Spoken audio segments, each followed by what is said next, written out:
Hey there, how's it going? Well, this behind me is a bracket. It's a double elimination bracket specifically. And if you've ever competed in something, odds are you've come across these at some point. Maybe you've seen them, maybe you've run them, maybe you've competed in one of them. But there's an interesting quirk to how these work out that I think is a good lead in to the conversation that I want to have in this video. Because you see, the thing about a bracket like this, a double elimination bracket where you have to take two losses before you're eliminated from the competition, is that a full 25% of the people in it are going to go home without a single win. It's a tough break. And it doesn't matter what their skill level is. You could have the 8 greatest competitors brought together under one roof from across all of time and all of space. And 25% of them are going to go home with nothing. And if you make this a single elimination bracket, it's a full 50% of them are going to go home with nothing. You see, the thing is that the experience of going 0-2 is something that almost everyone goes through at some point. And even if you don't compete in something necessarily, it's pretty likely that maybe you put something out on the internet and missed a typo. Maybe you hit reply all on an email at work and you're very embarrassed. Or ooh, maybe you put a lot of work into an audition reel for a particular VTuber agency called HoloLive and your reel didn't even get a view. Couldn't be me, possibly, right? I'm too cute for that. But anyway, back to the point of departure. Losses and failures and setbacks are inevitable. Mistakes tend to happen. Milk tends to spill, but not everyone deals with it the same way. So if you've ever been like me and you've walked away from a difficult situation thinking, wow, I suck at this, maybe consider giving me a couple minutes of your time. My background with competing is mostly around competitive fighting games, and I've been around the US, I've been to a lot of different tournaments, I've met a lot of different people, and sometimes I've even won some money, a very small amount of money. So the thing is, across those adventures, one thing I've observed is that strong players, and the players who would eventually grow to become strong, tended to have one trait in common. And that is an intuitive state of mindfulness. Now, trying to pin down a singular definition of mindfulness can be a frustrating task to say the least. I went over to Google's more academically inclined older sibling, Google Scholar, and found that there's about 700,000 different publications archived there that use the term mindfulness in some way. And some of those definitions are complementary and some are directly contradictory. It's actually an interesting story. See, mindfulness became kind of a catch-all in academic psychology, and journals became very interested in it. And so basically everyone under the sun was trying to work mindfulness into their papers to make them more appealing to journal editors. And this is kind of the net result of that, because a bunch of different academics were trying to really shoehorn mindfulness into, let's just say, subjects where it might not really belong. Even as a young and attractive and beautiful grad student, I was asked at one point by my advisor if I could work some of that mindfulness stuff into the work that I was doing.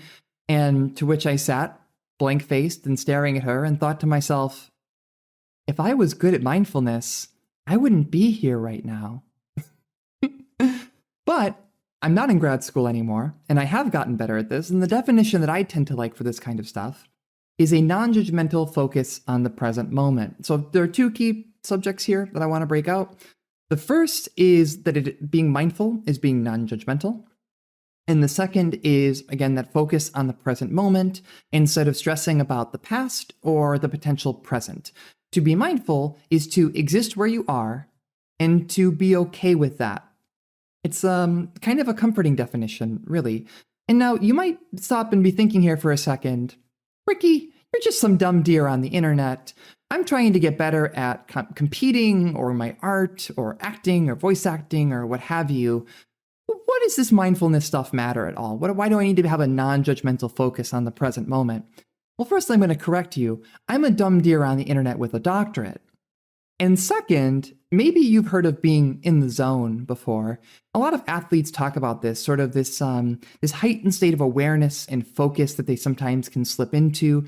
In academic sports psychology, they call this a flow state. Now, a flow state is an interesting and kind of nebulous term itself, but basically what it comes down to is this sort of sweet spot between anxiety and boredom. This optimal match between a person's ability and difficulty, which allows them to really perform at their best and to really focus on the task without being overly stressed out and anxious or not challenged enough and bored. The athletes that again manage to get into the zone, into a flow state, tend to report feeling like there really was nothing else but the goal at hand. They were super focused. They were very happy. They were really having a lot of fun. And consequently, there's a lot of reasons that academic psychologists have put a lot of research into how can people get to this point more easily and stay there for longer. Well, turns out that mindful athletes tend to be better at that. So there's a lot of incentive for people that are into competition to care about and to focus and develop these skills of mindfulness. And people that tend to be mindful also tend to be better at other skills on top of that, stuff like emotional regulation, goal setting, and attentional control. But I want to focus on one of these skills in particular, and if you read the title of the video, you already know what I'm going to say here. I want to talk about self-compassion. You're probably already familiar with self-esteem, and maybe that's where your brain went when I said self-compassion. But these are related but different things, and so I want to take a little bit of time to define them as well, because I think the distinction is pretty important here in understanding what I mean about self-compassion and mindfulness.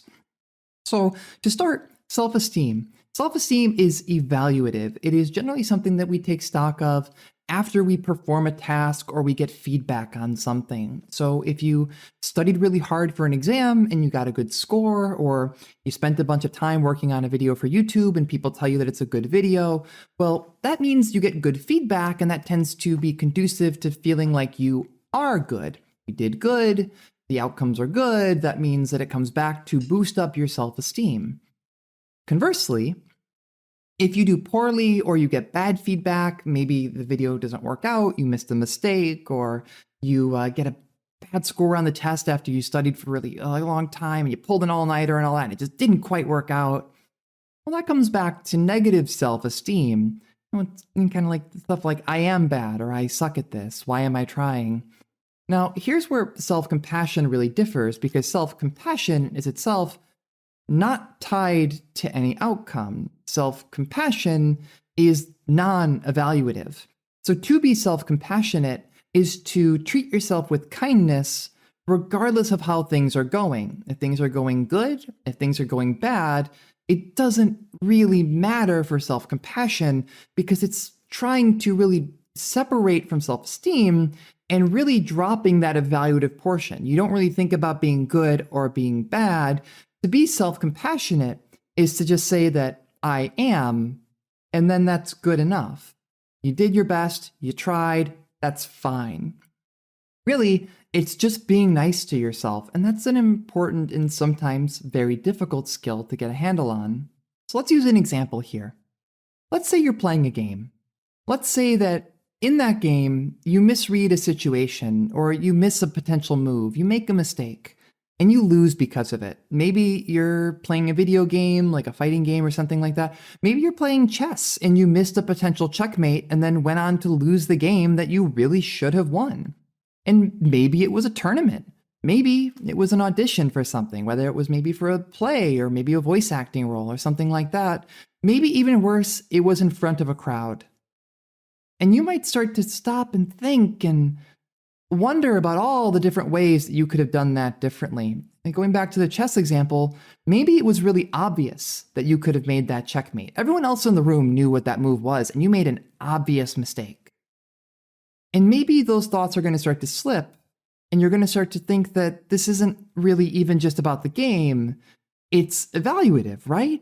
You missed the obvious thing. You made a fool of yourself in public. You flubbed your lines at the audition. And now, it's not just that you had a bad time or that you just flubbed this one moment. You're actually bad, because if you did the bad thing, if you missed the move, if you flubbed your lines, that must mean that you suck, that you're bad at this, right? And then in this case, let's say you were on stage for this audition. By the time you're walking off stage, by the time you're on your way back home, you might be deep in a mental spiral, and you might be wondering, why the hell did I even come out for this? I suck. I'm never going to get better, and I'm never going to be good. Now, that's very critical. So let's break this down and add in a little bit of self-compassion, right? Let's take the exact same sequence of events.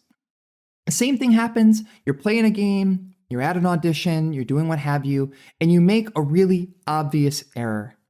Now, if you're self-compassionate though, you might realize, there are things that I could have done differently, but that was the best that I could have done in the moment. Remember, non-judgmental, focus on the present moment. That's in the past, nothing you can really do about it. So the best thing to do is just accept that you probably tried your hardest then, and that's what it was. And that's just enough. It's fine. The moment is over, and you have other opportunities in the future. And if you have that self-compassionate perspective, you might walk away feeling motivated, maybe excited to try again, looking forward to your next opportunity, instead of slipping into that mental spiral and wondering why you were ever here in the first place. You see, the major difference lies in either accepting the loss and moving on, aka being present in the moment and recognizing that the moment has passed, or internalizing that loss and carrying that negativity forward. You see, the fun thing is that self-compassion kind of works like bumper cars. See, the thing is, when you take those hits, you have bad outcomes, bad things happen to you. If you have good self-compassion, it's like a big old rubber ring around your sense of self. If you're able to say, I did my best, and maybe it wasn't the outcome I wanted, but it's fine, there'll be other opportunities, you can buffer against that hit to your self-esteem. And where otherwise, if you were not super self-compassionate, you might have turned around and said, God, I suck at this, I'm bad. You can just say, maybe I didn't do the best in the moment, but I can try again some other time. Self-compassion is kind of cool at the end of the day. Now, I want to do a quick exercise with you. I want you to stop and I want you to think about what is your greatest loss. Go ahead, stop the video, do what have you. It might have actually been pretty easy to think about it, really, right? You might have had even a couple of things that you had to pick between. But now I want you to stop and think about what do you think your greatest success has been? And think about it, right? Pause the video, take a moment, take a cup of tea, go sit in a comfy chair and wonder about what your greatest success might have been. Now, you might find that it's easier to think of your greatest loss than your greatest success. And the reason for this is because our brains have what we call a negativity bias. Your brain and mine is attuned to not only pick out and focus on negative information, but also to ruminate on it more, to go over on it, and to process it more deeply, which, if you've watched my lecture series and Teach Us Dr. Hirsch, going over memory, you know that rumination and going over information over and over again in your brain is a way of making sure that it gets encoded into long-term memory. So just the sheer mechanics of our brain are weighted toward focusing on negative information, internalizing losses, and making them more accessible in memory. And that kind of sucks, because if this whole focus here is that self-compassion is important, and we want to be nice to ourselves, our brains are kind of wired to not do that. And when we get negative information, we tend to focus on it more. We tend to remember it better, and it stings a little bit more too. If you're like me, you can get showered with compliments and you can get 99% positive feedback. But that one negative comment, that one dislike, that one mean thing that someone said to you on the internet can ruin your whole day, because our brains are wired to be receptive to that kind of information. It sucks, really. But I think it highlights the importance of self-compassion, because self-compassion isn't something that we just kind of do habitually. It's an active process. It's a skill that we have to work on and apply and refine. And it's important to do that because, look, our brains aren't doing us any favors here. Did you catch the mirror trick? Well, that's because we're going to talk about the opposite of self-compassion here for a second, and that's self-criticism. Now, maybe you've heard the term iron forges iron or some variation on it. Another popular one is that the hottest flames forge the hottest steel. The implication of these phrases, and I first heard them around the fighting game community, is that if you want to become strong, you need to be hard on yourself, or you need to find other people to be hard on you, or even better, you need to do both. Both internalize your own failures and find other people that are going to further rub your nose in them. Because that's going to be what really motivates you. You got to have unrealistically high expectations for yourself if you want to be able to achieve them overall. And maybe that makes sense, but it doesn't hold up with the research. And to be fair, even in the wild world of virtual tubing, it is still impossible to be both the horse and the jockey. Trying to weaponize your faults against yourself, rubbing your nose in your own failures over and over again to try to motivate yourself not to repeat them, is less likely to make you improve or motivate you to try again, and far more likely to push you closer to burnout. So let's take an example here. Let's say you're playing a game, you're on a losing streak. Now the self-compassionate perspective is to say, it's an off night. I'm allowed to have those. Or maybe you put up a video and it's not the best. You made mistakes and you might say, they can't all be winners. That makes sense, right? That's the self-compassionate perspective. But if you're going to be self-critical, in contrast, you can't just say, the moment's passed, I'll come back to this later. You have to hold those failures. You have to internalize them. You have to carry them with you. Because without that buffer of self-compassion, they have to be reflective of your self-esteem and your worth. If you are not winning in this moment, that must mean that you are actually bad. And if you are not going to make good content, that must mean you're a bad content creator. You can't just have an off day. Everything has to be evaluative. Everything has to be reflective of who you are as a person. And then the next time you sit down to try that, whether it's art, music, games, what have you, you're going to have something to prove. And you have all that added weight of the pressure of your own expectations, and then the additional pressure of feeling like you now have to redeem yourself for those prior failures instead of being able to just accept them and move on. It doesn't work. It doesn't work. Trust me, it doesn't work. And this is another reason that I feel like we really need self-compassion in our lives, because again, failure is inevitable. And you can't just go along heaping and carrying on all this weight. You gotta be able to set it down sometimes. Well, we reached the end of the video.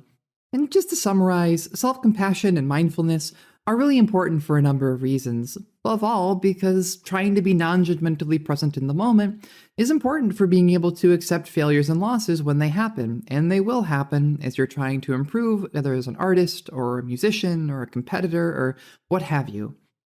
This is also part of the video where I'm going to say that I'm speaking from experience on a lot of this. I have not always been good at being kind to myself, and I still fail to be kind sometimes. Especially back in grad school, I would oftentimes tell myself that I had to hold myself to unrealistically high standards in order to spur myself to stay motivated and achieve those standards. Turns out that didn't quite work, because when I got my first paper published, I beat myself up for not having 2 papers published. And when I got my second paper published, I wondered why this took so long for me to get to this point. You see, the thing about having unrealistic standards and trying to internalize failures is that you end up turning everything into a failure, even your successes, and it doesn't help in the long run. I just burned out. I burned out multiple times in grad school. I would find myself stressed out at just the thought of working and would go weeks or months without really sitting down to work on my various projects, which of course set me back more overall. And this is also carried over into my hobbies. There have been points where I was so invested in my performance in a video game that I made it a reflection of my self-worth, thinking that that was going to make me want to be better. And all it did was make me feel bad. So, iron forges iron, hot as flames, hard as steel. Nah. Just be fucking nice to yourself. It's hard. It's an active process, and I'm not always good at it even now. When it comes to streaming, especially, sometimes I slip into old habits and beat myself up for audio issues or not being funny enough or anything like that. I put those same unrealistic standards on myself, and they don't work. And I gotta try to really be more self compassionate. So when I'm going back and editing this, this is a message to me in the future. Be nice to yourself. And a message to you, the viewer. Be nice to yourself. You deserve it. Well, let's actually end up on some practical advice here. First, it's important to be mindful of your limits. Try to be realistic in what you can achieve and what you expect out of yourself. And if you find yourself slipping or starting to spiral into some negativity, catch yourself, or better yet, try to find friends that can catch you and pull you back out of that spiral. The second, mistakes are going to be part of being human. You might as well accept it. There's a joke about teching throws around fighting games where everyone swears they tech every throw, but come on, it's okay. You can make mistakes. It's fine. You don't have to tell people you tech that throw. We all know you didn't. You know you didn't. It's fine. No one's judging you. And third, and lastly, be nice to yourself even when you fail. And be especially nice to yourself even when you are having a hard time. And if you took that advice or you heard that and you said, yeah, maybe that's real for other people, but I don't deserve that, I disagree. I think you deserve it even more. And I know that it's hard, but try to make an effort to do it. Because after all, if you can't be nice to yourself, how can you expect other people to be either? Well, that's what I got for you. And I want to do more stuff like this in the future. So let me know your thoughts, feelings, comments, troubles, concerns, hopefully not death threats. Or maybe just tell me that I'm cute. Have a good one and take care.